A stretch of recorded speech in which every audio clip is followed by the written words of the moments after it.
ঠিক না বেঠিক জোরে বলেন।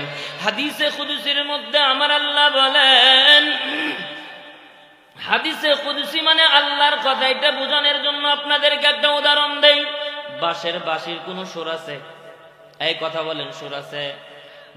বাঁশির কোনো সুর নাই। বাঁশি যে বাজায় সুরটা তার, ঠিক না বেঠিক? হাদিসে কুদসি মানে আল্লাহর কথা। আল্লাহ পাক বলেন, ইন্নাল্লাহা তাইয়্যিবুন লা ইয়াকবালু ইল্লা তাইয়্যিবান। আল্লাহ পাক জানা দেয়, আমি আল্লাহ যেমন পুত পবিত্র, আমি আল্লাহ পুত পবিত্র জিনিস কবুল করি, অপবিত্র কোনো জিনিস আমি আল্লাহ কবুল করি না। আপনার পেটের মধ্যে নাপাক ঢোকাইছেন, আপনি সারাদিন যদি আল্লাহর ঘরে গিয়ে সিজদায় লুটিয়ে পড়েন, আপনার সিজদা আল্লাহ পর্যন্ত পুষবে না, ঠিক না বেঠিক? আপনার পেটের মধ্যে সুদ, আপনার পেটের মধ্যে ঘুষ, আপনার পেটের মধ্যে মদ, আপনার পেটের মধ্যে ইয়াবা ইত্যাদি, এগুলো খেয়ে খেয়ে যদি আপনি কিয়ামত পর্যন্ত যদি আল্লাহর কুদরতি পায়ে সিজদা দেন, কাজে লাগবে না? লাগবে না।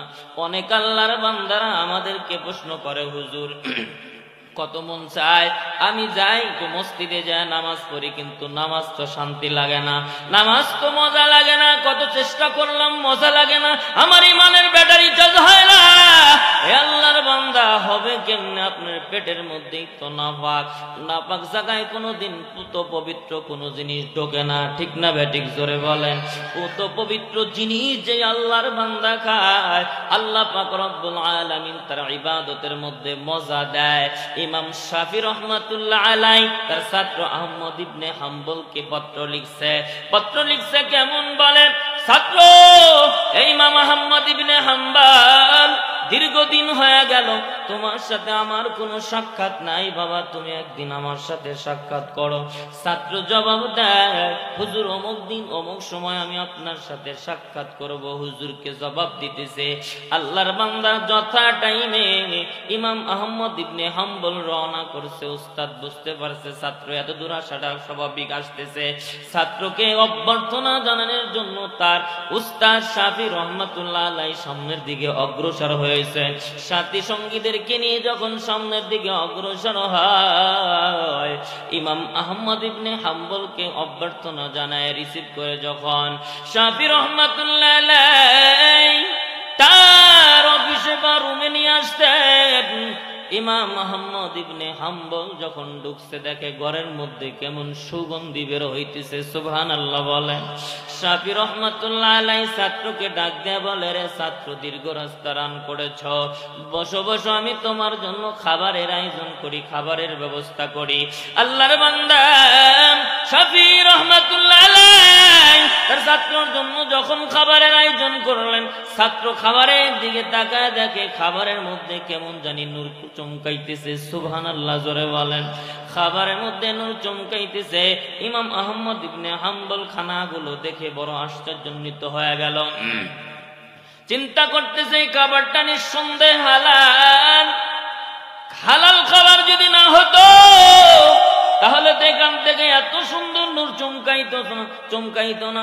ছাত্র চিন্তা করছে আজকে সব খেয়ে ফেলবো। উস্তাদের ছেলেরা যখন ইমাম আহমদ ইবনে হাম্বলকে খাবারটা সামনে দিছে, আল্লাহর বান্দা একাই 2-3 জনের খাবার খেয়ে সাবার করে দিয়েছে। ইমাম শাফি রহমাতুল্লাহ আলাইহি কলিজার টুকরা সন্তান তাকায় তাকায় দেখে বাবা বলল তার ছাত্র নাকি বড় বুজুর্গ হবে, বড় জামানার বড় ইমাম হবে। কথায় কাজে তো মিল নাই। যারা বুজুর্গ হয়, বড় এলেমওয়ালা হয়, বড় হবে যারা, তারা তো খাবার খাবে সামান্য, বিষয়টা তো বুঝতে পারলাম না। এ তো দেখতেছি 3-4 জনের খাবার একাই খেয়ে ফেলছে। কারণ কি? আল্লাহর বান্দা প্রকাশ করে নাই।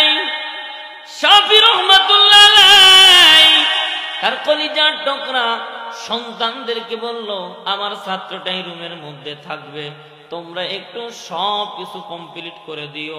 তার সন্তানেরা সামান্য একটা লোটার মধ্যে পানিগুলো ব্যবস্থা করে শাফি রহমাতুল্লাহ আলাইহির ছেলে ওই আহমদ ইবনে হাম্বলের জন্য পানির ব্যবস্থা করে রেখেছেন।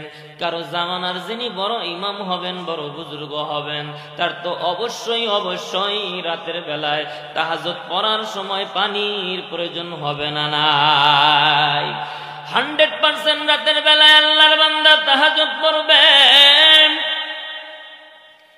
জন্য শাফি রাহমাতুল্লাহ আলাইহিস সালাম পানি রেখে দিয়েছেন, দরজার সামনে লোটা ভরে পানি রেখে দিয়েছেন।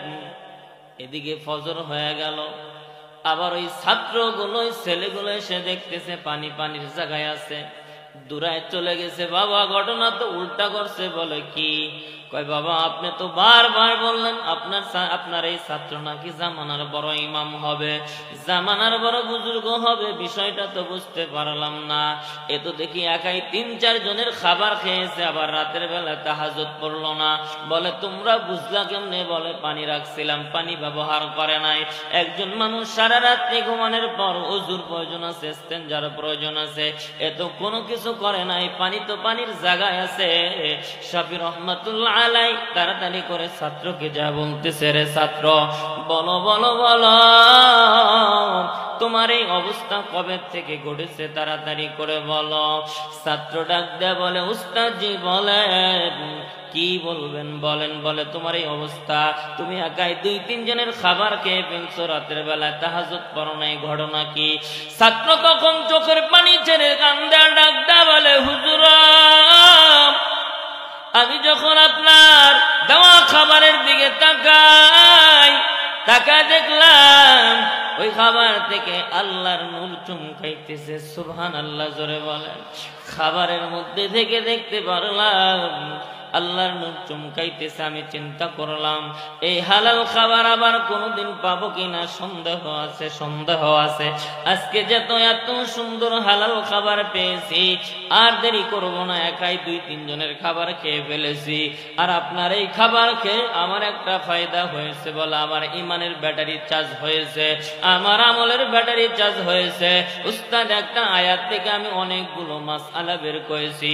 দীর্ঘদিন হয়ে গেল হুজুর এশারেরও যদি আমি ফজর নামাজ পড়তে পারি না, কিন্তু হুজুর আপনার এই হালাল খাবার খাওয়ার কারণে হুজুর আমি এশারেও যদি আজকে আমি সারা রাত্রি ইলমের উপর চর্চা করে আমি শেষ রাতে তাহাজ্জুদ পড়েছি, এশারেও যদি আমি ফজরের নামাজ আদায় করতে পেরেছি।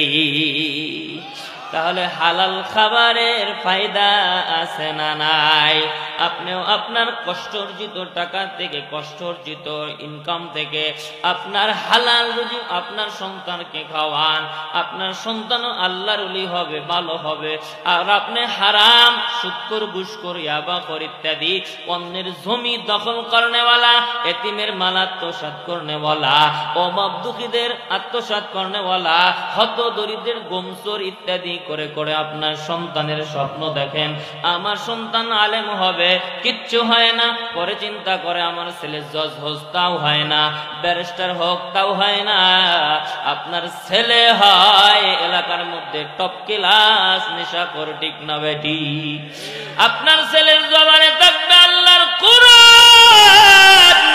আপনার স্বপ্ন হলো আমার ছেলে মসজিদে আল্লাহর কুদরতি পায় সিজদা দেয়, কিন্তু আপনার ছেলে তো আল্লাহর ঘর মসজিদে যায় না। আপনার ছেলে যায় মদের বারে, আপনার ছেলে যায় চার আড্ডায়, আপনার ছেলে যায় গানের আড্ডায়, বক্স বাজায় যেখানে গান গায় সেখানে যে আপনার ছেলে অর্ধ উলঙ্গ হয়ে নাচানাচি করে না। মায়ের স্বপ্ন দেখে আমার মেয়ে ৫ ওয়াক্ত নামাজ পড়বে, কোরআন তেলাওয়াত করবে। এটা আজ থেকে ৩০ বছর আগের একটা প্রথা ছিল। মা বোনেরা দেখবেন সকালবেলা কোরআন কারীম তেলাওয়াত না করলে বের হয় নাই, নিজের মেয়েকেও কোরআন কারীম না পড়লে বের হতে দেয় না।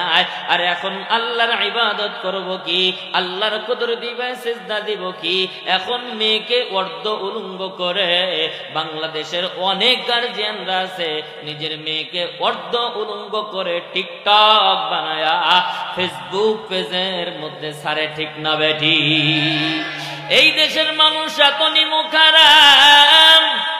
ও কলিজার টুকরা যুবক, ও পর্দার মা, আপনি মনে করবেন আমার মেয়েটা ইনকাম প্রমাণ করে করে আমার সংসারটা ভালো চালাইতেছে। আপনি ফজরের সময় শুটিং করার জন্য দূরে যাবে জায়গায় দেন, রাতের বেলায় অনেক দূরে যাবে একটা রুমের মধ্যে টিকটক করার জায়গা করে দেন। কিন্তু হতভাগার দল মা বাবা নিজের মেয়েকে ফজরের সময় উঠে নামাজে দাঁড় করা দিব এমন মা পাওয়া যায় না, ঠিক না বেঠিক? রমজান মাস আসছে, মেয়েটা রোজা রাখবে, মায় বলে তোর শরীরটা খারাপ হয়ে যাবে, তোর স্বাস্থ্য নষ্ট হয়ে যাবে, মেয়েটা মগা হয়ে যাবে, ঠিক না বেঠিক? জোরে বলেন। আমার দেশের গার্জিয়ানেরা, আমার দেশের অভিভাবকেরা, এরাই কিন্তু নিজের ছেলে মেয়েকে ইবাদত থেকে দূরে সরায় না নাই। এই দেশের মানুষ নামাজ শিক্ষার জন্য 50 টাকা খরচ করতে পারে না, ঠিক না বেঠিক?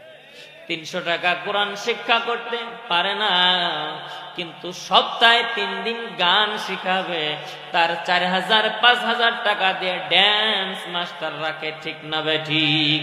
বাড়িতে বক্স কিনে দেয়, টেলিভিশন কিনে দেয়, মিনি বক্স কিনে দেয়, একটা রুমের মধ্যে মেয়েগুলো নাচ শেখে, ছেলেগুলো গান শোনে। এমন নিমুখ হারাম বাংলাদেশে আছে না নাই? কিন্তু গানের ব্যাপারে আমার পয়গম্বর কি বলে? প্রত্যেকটা কথায় হাদিসের দলিল থাকবে। ক্বালান নবী সাল্লাল্লাহু আলাইহি ওয়াসাল্লাম, যারা গান ছেলে এবং মেয়েদেরকে শিক্ষা দেন, দলিল শুনে নেন। ক্বালান নবী সাল্লাল্লাহু আলাইহি ওয়াসাল্লাম, ইসতিমাউল মালাই মাসিয়াতুন ওয়াল জুলুসু আলাইহা ফিসকুন ওয়া তালাজ্জুজু বিহা কুফরুন। পয়গম্বর জানা দেয় ইসতিমাউল মালাই মাসিয়াতুন বলে যারা গান শোনে তারা কবিরা গুনাহ করে, ঠিক না বেঠিক? জোরে বলেন।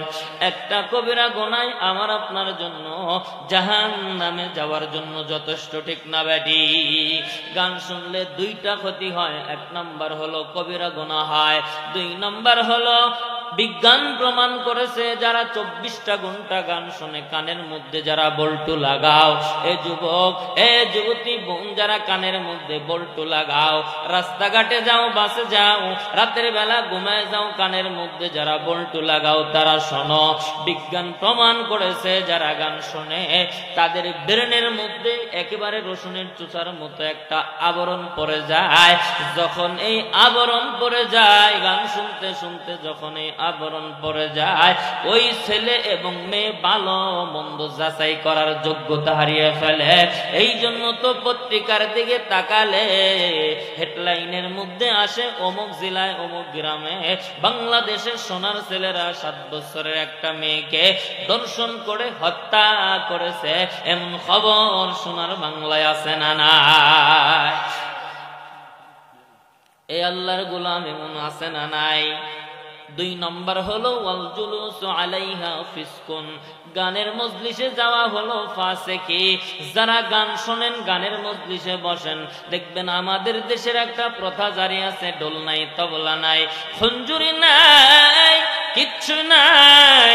এই আল্লাহর বান্দারা দেখতে পারবেন, এই আল্লাহর বান্দারা দেখবেন ঢোল পিটায় না, গাবলা পিটায় পিটায়া, খঞ্জুরি নাই, এরকম করে করে আল্লাহর বান্দারা বসা বসা অনেক আল্লাহর বান্দারা গান শোনে।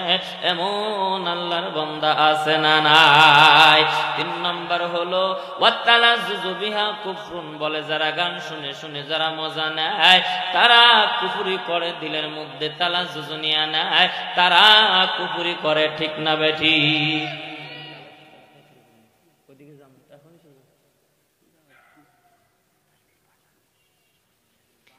এই জন্য 3 নম্বর হলো ওয়াতালাজ্জুজু বিহা কুফরুন, গান শুনে মজা নেওয়া হলো কুফরি, ঠিক না বেঠিক? জোরে বলেন। এ আল্লাহর গোলাম, ইবাদতের প্রতি আমার আপনার জোশ থাকতে হবে, ঠিক না বেঠিক? জোরে বলেন। আলোচনা এলোমেলো হয়ে গেছে, আলোচনাটা গুছিয়ে নিয়ে আসি। 1 নম্বর হলো আমার আপনার প্রথম দায়িত্ব হলো আল্লাহ পাকের ইবাদত করতে হবে না নাই? জীবন যতদিন চলে আমরা আল্লাহর ইবাদত করতে পারবো তো? ইনশাআল্লাহ। আমার আপনার দিলের মধ্যে ইবাদতের প্রতি হিরস নাই, লোভ লালসা নাই। একটা ছোট্ট একটা উদাহরণ দেই। আমরা আমাদের দর্শের কিতাবের মধ্যে পড়েছি, কালবি নামক একটা আরবি কিতাব আছে। ওই কিতাবের মধ্যে একজন গোলামের একটা ঘটনা পড়েছি, ওয়াকিয়া পড়েছি। দেখেন একজন গোলামের দিলের মধ্যে কতটুক পরিমাণ আল্লাহ পাকের ইবাদত করার হিরস, লোভ লালসা। ওই তৎকালীন যুগের একজন বাদশা তার রানীকে সঙ্গে করে বাজারে চলে গেছে। উদ্দেশ্য হলো একটা গোলাম ক্রয় করে নিয়ে আসবে। আল্লাহর বান্দা বান্দি বাজারে চলে গেছে। ওই বাজারের মধ্যে সবচাইতে শ্রেষ্ঠ গোলাম যেটা তারা কিনে নিয়ে আসবে। কিন্তু একজন গোলাম একজনকে ডাক দেয়া বলতেছে, রে ভাই, আমি অমুক জায়গার মধ্যে দাঁড়িয়ে থাকবো, আমি অন্যের মতো বলবো না তুমি আমারে ক্রয় করো, আমারে ক্রয় করো, আমি বলবো না। কিন্তু তোমার কাছে আমি বলে দিলাম যে আমাকে ক্রয় করে নিয়ে যাবে, কিনে নিয়ে যাবে, তার তিনটা শর্ত মানতে হবে। তিনটা শর্ত মেনে যে আমারে নিবে তার কাছে আমি বিক্রি হব। আল্লাহর বান্দা বলল, হ্যাঁ ঠিক আছে। বাদশাহ এবং রানী খুঁজতেছে, গোলাম খুঁজতেছে, কোনোটাই পছন্দ হয় না রে বাবা। দেখতে দেখতে দেখা গেল আল্লাহর এক বান্দা গোলাম একটা জায়গার মধ্যে নিরিবিলি দাঁড়িয়ে আছে। যা বলতেছে, তুমি কি বিক্রি হইবা? বলে হ্যাঁ। বলে, যদি আমারে নিতে চান আপনার কিন্তু তিনটা শর্ত মেনে নিতে হবে। বাদশা বড় আশ্চর্যান্বিত হয়ে গেল। বলে কি? এই গোলাম বলে কি নিজেকে বিক্রি করবে, এ আবার তিনটা শর্ত দিতেছে, কারণ কি? বিষয়টা তো বুঝতে পারলাম না। আল্লাহর বান্দা ওই বাদশাহ আমদার গোলামকে ডাক দেয়া বলে, রে গোলাম, বলো তোমার শর্ত কি? বলো এক নম্বর শর্ত কি? গোলাম ডাক দেয়া বলে, বাদশাহ আমদার, এক নম্বর শর্ত হলো আমি আপনার ফজরের পর থেকে আপনার কাজ শুরু করে দিব, করব। কিন্তু মসজিদ থেকে যখন মুয়াজ্জিন নামাজের জন্য ডাকতে থাকবে, আমি কিন্তু তখন আর আপনার কোনো কাজ করব না। আমি যদি মাটি কাটার জন্য কোদালটা যদি মাথা পর্যন্ত উঠাই, আমি কিন্তু কোদালটা পিছনের দিক দিয়ে ছেড়ে দিব, আমি কিন্তু এই কোদালটা সামনে আনবো না। তখন কিন্তু আমি সব কাজ ছেড়ে আল্লাহর কুদরতি পায়ে সিজদা দেওয়ার জন্য মসজিদে দৌড়াবো। আল্লাহু আকবার জোরে বলেন। আর আমার আপনার মন মানসিকতা হলো নামাজের রক্ত চলে যাইতেছে, ক্ষেতের আল কুরবান শেষ হয় নাই, ধান কাটতেছে, আরো 5 মিনিট 7 মিনিট লাগবে। বলে এটা শেষ করে তারপরে নামাজে যাই, ঠিক না বেটি? কামলা যায় কই পাল্লাটা উঠাই, আপনি অজুহাত দিলেন, রিক্সা চালক অজুহাত দেয় যে যা পরে নামাজ পড়বো না। তৎকালীন যুগের একজন গোলাম প্রথম শর্ত দিতেছে, বাদশাহ নামদার, ও বাদশাহ নামদার, এক নম্বর শর্ত হলো মসজিদ থেকে মুয়াজ্জিন ডাকবে, তখন কিন্তু আমি একটা সেকেন্ড দেরি করব না, আল্লাহর কুদরতি পায়ে সিজদা দেওয়ার জন্য যাব। দিলের কানটা লাগা শোনে। 2 নম্বর শর্ত কি রে গোলাম? গোলাম ডাক দেয়া বলে, বাদশাহ নামদার, 2 নম্বর শর্ত হলো আমি সারা দিন আপনার কাজ করব, সকাল থেকে সন্ধ্যা পর্যন্ত। আমি কিন্তু রাতের বেলায় আপনার কোনো কাজ করতে পারবো না। বাদশা ডাক দেয়া বলে, গোলাম রে, হ্যাঁ আমি তোর এটাও মেনে নিলাম। এ মুসলমান ইমানদার আল্লাহর গোলাম। বাদশা ডাক দেয়া বলে, গোলাম রে, বল তোর 3 নম্বর শর্ত কি? গোলাম ডাক দেয়া বলে, বাদশা নামদার, 3 নম্বর শর্ত হলো আমি আপনার পার্সোনাল গোলাম। আপনি চাবেন আপনার অফিসের সামনে বা আপনার রুমের সামনে যে বারান্দার মধ্যে যেই রুম আছে, ওই ছোট রুমে আপনি আমার কাছাকাছি রাখতে চাইবেন। ও বাদশা নামদার, আমি আপনার এই পাশাপাশি রুমে থাকতে চাই না, আমি এত শাহী মহলে থাকতে চাই না, এত শাহী মহলে থাকতে চাই না। আমি চাই, আমার মন চায় আপনার বাগান বাড়ির মধ্যে একটা বিরান ঘর আছে, চতুর্দিকে ভাঙ্গা, আমি ওই ঘরের মধ্যে থাকতে চাই। বাদশা ডাক দেয়া বলে, তো দেখতেছি সাংঘাতিক গোলাম, এই সাংঘাতিক গোলাম, চলো চলো চলো, তোমার 3টা শর্ত মেনে নিলাম। বাড়িতে চলে গেল, গোলামকে কাজকর্ম সব বুঝিয়ে দিছে, কাজকর্ম সুন্দরভাবে চলতেছে। তৎকালীন যুগের বাদশা নামদারের বাড়িতে বছর শেষে একটা গানের প্রথা হয়তো, আপনার গরু মেরে বিরানি ইত্যাদি করে সারা রাত্রি গান গেয়ে সব মানুষ বিদায় হয়ে যাইত। ওই মুহূর্তে রানী ডাক দেয় বলে, বাদশা নামদার, ও পানের স্বামী, বাড়ির থেকে যে একটা গোলাম আপনার আছে, আপনি তো খবর নিলেন না, এলাকার সব মানুষ এসে আপনার এখানে ভিড় করেছে, কিন্তু আপনি তো আপনার বাড়ির গোলামের খবর নিলেন না, বেরান বাড়িতে থাকে, অর্থ ভাঙ্গা ওই ঘরের মধ্যে থাকে, আপনি তো সেখানে খোঁজ খবর নিলেন না। রানী এবং বাদশা হাঁটি হাঁটি পা পা করে যখন চলে গেলেন, আল্লাহর বান্দা বাদশা রানী এবং চলে যা দেখতেছে, দূর থেকে একটু লক্ষ্য করে দেখে, ওই গোলামের ঘর থেকে আসমান পর্যন্ত একটা নূরের রশি দেখা যায়। বাদশা আশ্চর্যান্বিত হয়ে গেল, রানী আশ্চর্য হয়ে গেল, বিষয়টা তো বুঝতে পারলাম না। আস্তে আস্তে হাঁটি হাঁটি পা পা করে যখন আল্লাহর বান্দা বাদশা নামদার ঘরের নিকটে চলে গেলেন, একটু উকি দিয়ে দেখে, ভাঙ্গা ঘরের মধ্যে উকি দিয়ে দেখে গোলাম সিজদায় পড়ে আল্লাহর সাথে কথা বলতেছে।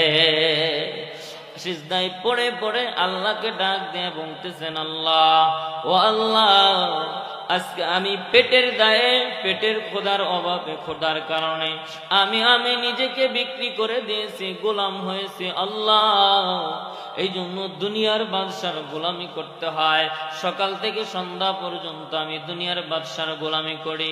আল্লাহ, আমার যদি সম্পদ থাকতো, হোটেল সম্পদ থাকতো, আল্লাহ, আমি 24টা ঘন্টায় আমি আপনার কুদরতি পায়ে সিজদা দিয়ে দিয়ে কাটাইতাম, আমি ইবাদত করে কাটাইতাম।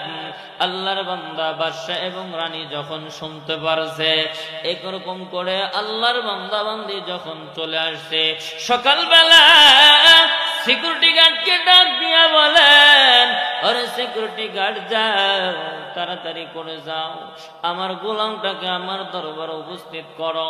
গোলামকে যখন ওই সিকিউরিটি গার্ড যখন চলে গেল, যাওয়ার পর যখন গোলামকে ডাক দিয়ে বলে, গোলাম রে, বাদশা তোমারে তলব করছে, তাড়াতাড়ি করে চলো। গোলামের তোমার তার ঢিলা গেছে। হাই রে, বলে কি, আমার চালচলনের মধ্যে কোনো সমস্যা নাকি আমার আচার আচরণের দ্বারা আমার বাদশা কোনো কষ্ট পেয়েছে। আস্তে আস্তে যখন সবিনয় করে যখন বাদশার সামনে উপস্থিত হয়েছে, বাদান বাদশার সামনে যখন উপস্থিত হয়, ডাক দিয়া বলে, ও বাদশাহদার, বলেন আমার চঞ্চলের মধ্যে কোনো সমস্যা হয়েছে কিনা, আমার ওটা বসার মধ্যে কোনো সমস্যা হয়েছে কিনা। তখন বাদশা ডাক দিয়া বলে, না রে গোলাম, না, ও গোলাম, না, তুমি কেন আগে বলো নাই?